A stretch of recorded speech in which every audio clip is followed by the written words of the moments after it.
Hello friends, good afternoon. Eya পথাৰত আহিলো বিধান তুলিবলৈ। বিধান তুলি থকাৰ সময়তে বৰষুণ আহিল, কিনকিনীয়া বৰষুণ। বৰষুণ পৰি থকাৰ কাৰণে ঠাণ্ডা কাম কৰিও ভাল লাগি আছে। বতৰ কি ঠাণ্ডা মজা হৈ আছে।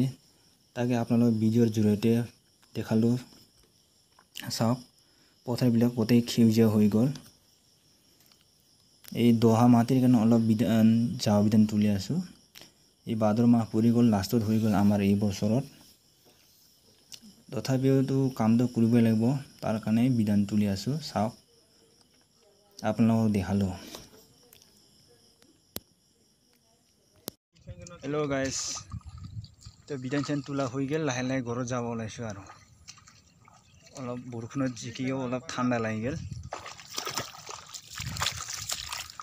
চাওক পৰিৱেশ, বিলৰ পথাৰৰ পৰিৱেশ।